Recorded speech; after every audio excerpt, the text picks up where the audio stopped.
mierda, marico, se prendió el peo y esta mierda, oyó.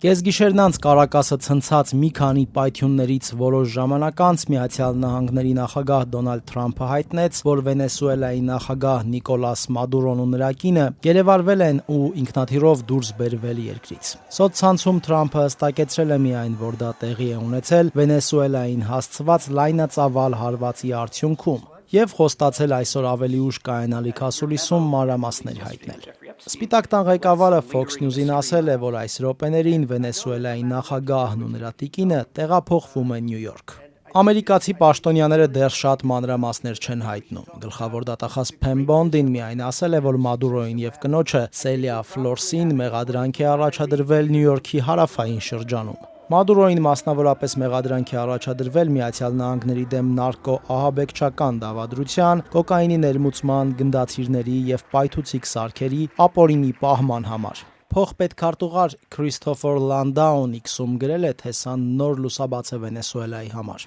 Ամերիկյան լրատվամիջոցները տարածում են նաև հանրապետական սենատորներից մեկի գրառումով, զրուցել է պետքարտուղար Մարկո Ռուբիոյի հետ։ Ռուբիոն ասել է, որ Մադուրոն ձերբակալված է Միացյալ Նահանգների կողմից եւ կանգնելու է ամերիկյան դատարանի առաջ։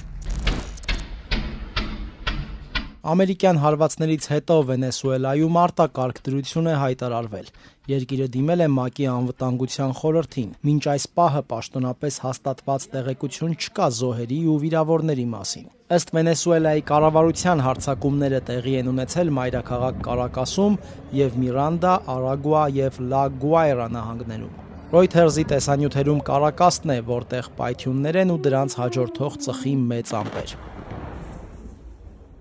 Ծուխ է նկատվել նաև մայրաքաղաքի Լա Կարլոտա օդանավակայանի մոտակայքում, իսկ տարածքից պայթյունների ձայներ են լսվել։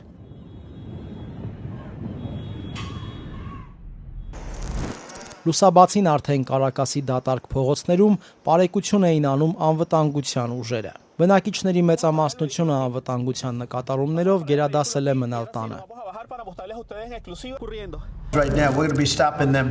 Վերջին շաբաթներին Դոնալդ Թրամփը բազմիցս զգուշացրել էր, որ Միացյալ Նահանգները պատրաստվում է գործողություններ ձեռնարկել Վենեսուելայում թմրանյութերի ապօրինի շրջանառության ցանցի դեմ։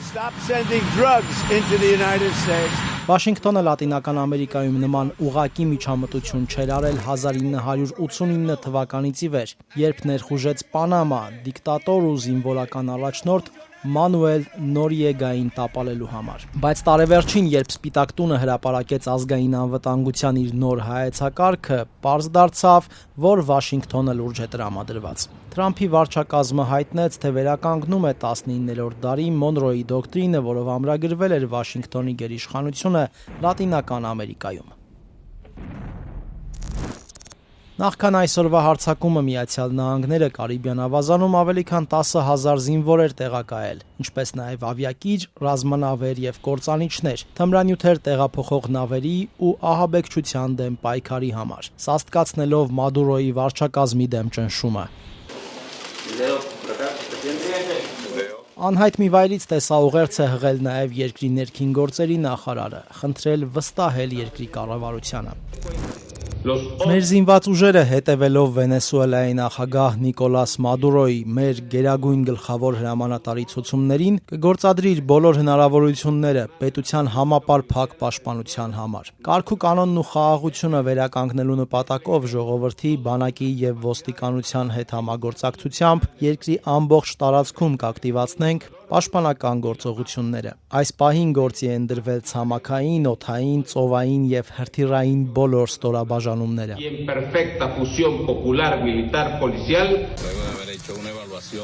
Այդ երկրի պաշտոնյաներից խոսել է պաշտպանության նախարարը, պնդելով, թե չի հանձնվի եւ չի բանակցի։ Մեր ժողովրդի, պետության, ենթակառուցվածքների եւ բոլիվարյան հեղափոխությանը հանցավոր ու ահաբեկչական հարձակման պատճառած վնասները գնահատելուց հետո պարզ է դառնում, որ այս հարձակումը Վենեսուելայի դեմ էր, Վենեսուելայի բոլիվարյան հանրապետության դեմ։ Մեր հրաշալի ժողովրդին խնդրում եմ պահպանել հանգստություն, վստահեք մեր ղեկավարությանը, վստահեք մեր ռազմական եւ քաղաքական առաջնորդներին այս իրավիճակում, որին մենք բախվում ենք։ Հանգստություն, ոչ ոք չպետք է ընկնի հուսահատության մեջ, ոչ ոք չպետք է հեշտացնի մեր թշնամու գործը։ Մենք ունենք կազմակերպված ժողովուրդ, որը գիտի ինչ անել։ Մենք հույս ունենք, որ աշխարհը կխոսի այս հարձակման մասին։ Թող միջազգային կազմակերպությունները հրապարակայնորեն բացահայտեն իրենց մասնակցությունը այս հարձակմանը։ Վերջի վերջո այս ամենից հետո մենք կհաղթենք։ Կեցցե հայրենիքը։ Nosotros venceremos. ¡Que viva la patria! ¡Que viva! ¡Leales siempre! ¡Leales siempre!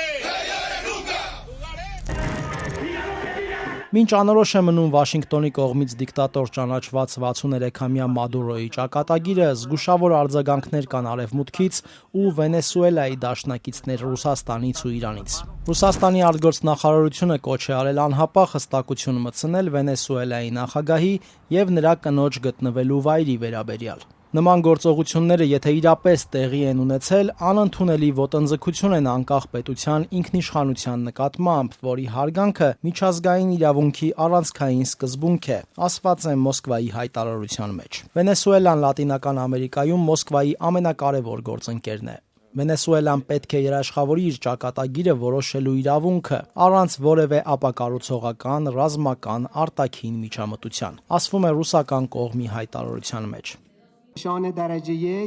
Վենեսուելայի մյուս առանցքային դաշնակից Իրանը դատապարտելով Միացյալ Նահանգների ռազմական հարձակումը հայտարարել է, որ դրանով խախտվում է Վենեսուելայի ինքնիշխանությունն ու տարածքային ամբողջականությունը, ինչպես նաև ՄԱԿ-ի կանոնադրությունը։ Արևմտյան առաջնորդները հայտարարում են, որ ուշադիր հետևում են իրավիճակին։ Եվրամիության արտգործնախարար Կայա Կալասը շեշտել է, որ Բրյուսելը բազմիցս է ասել. Մադուրոն լեգիտիմության պակաս ունի։ Նա միաժամանակ զսպվածության եւ ստեղծված իրավիճակի նկատմամբ միջազգային իրավունքը հարգելու կոչ է արել։